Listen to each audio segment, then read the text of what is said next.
Nakakausap po natin ngayon dito sa PTV4 si FIVOX Director Undersecretary Renato Solidum. Yusek Solidum, magandang hapon po sa inyo, sir. Yusek? Yusek, good afternoon po. Magandang hapon. Opo, si Alex Santos po to, Yusek. Magandang hapon po sa inyo. Yes, Alex. Tanong ho natin, Yusek, batay ho ba sa inyo pong monitoring po ba? Ano bang nag-udyok po dito sa Lindol, dyan po sa lalawigan po ng Batangas? Meron po ba tayong history po dyan at may fault line rin po ba dyan sa naturang lalawigan, sir?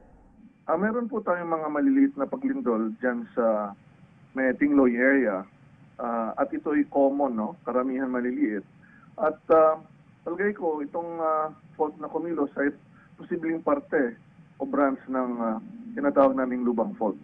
So hindi po ito nakakabigla. Meron po talagang mga pangyayari dyan in the past several years, pero maliliit lamang. Hindi tulad kahapon o kagabi na may magnitude 5.5.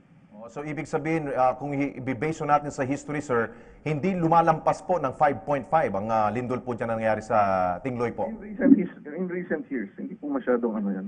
Okay. So ngayon po ba, patuloy pa rin po, nararamdaman po ba yung mga aftershocks po dyan sa lalawigan, sir?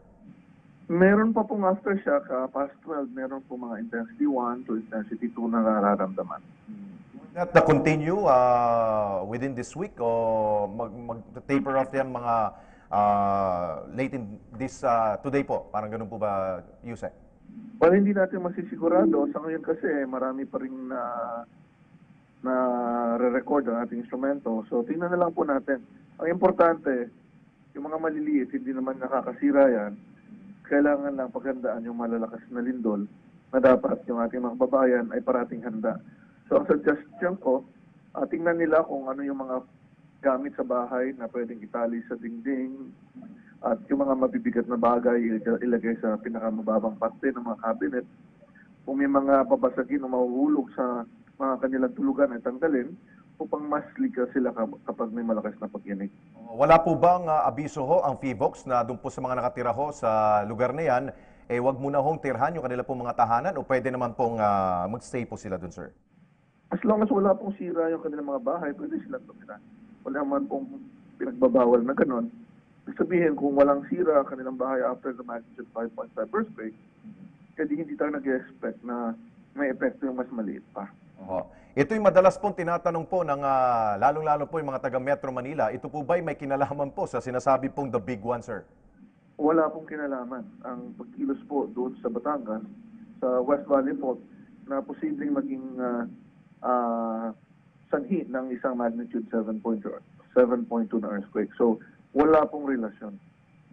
Yun naman pong mga kumakalat na balita na maari daw magkaroon ng tsunami. Ito po ba'y may katotohanan, sir? Well, posible namang magkaroon ng tsunami every time na may earthquake sa karagatan. Pero yung pong nangyari kagabi, hindi po magkakaroon ng tsunami. Una-una, maliit yung earthquake. Pangalawa, hindi po paangat o pabagsak ang lupa sa ilalim ng tubig. Pahalang po ang kilos, kaya hindi rin po pwedeng mag-generate ng tsunami kahit malaki pa yung magnitude. Based on your assessment, sir, doon po sa mga ginagawa ho ninyong mga earthquake drill, ano pong naging tugon po ng ating pong mga kababayan nung nangyari po yung lindol nito, sir? Sila po ba'y mabilis kagad nakapag-kilos at hindi po sila nag-panic po ba, sir? Hindi ko po alam dito sa Batangas. Yung iba kasi, siyempre, pag nakakaramdam ng sunod-sunod na aftershock, hindi mo mabalik agad. Siyempre, yung unang tendency, lalo na sa Batangas City, after the earthquake, lalabas, no? So, mukhang maayos naman. Wala naman tayong naiulat na nasaktan dahil sa pagpapanik. Okay, siguro panghuli po, Yusek, nasa inyo pong pagkakataon na ibigay po ang inyo pong mga paalala sa ating pong mga kababayan, lalong-lalo po tinamaan po dyan sa probinsya ng Batangas, sir. Siguro po, gamitin natin yung lindol kagabi na paalala dito sa Kamaynilaan at dito sa Central and Southern Tagalog na paminsan-minsan bibisitahin tayo ng malalakas na paglindol. So ngayon pa lang dapat naghahanda na tayo. Ayusin yung ating bahay, mga kagamitan ay bago o itali ng mabuti at isipin na natin kung saan tayo papwesto kapag inabutan tayo ng lindol, sa anumang parte ng bahay upang mas ligtas tayo kung sakaling dumating nga yung malakas na pag-inig. Okay. Yusek Solidum, maraming salamat po sir sa inyong panahon dito sa PTB4. Thank you sir. Maraming salamat din po.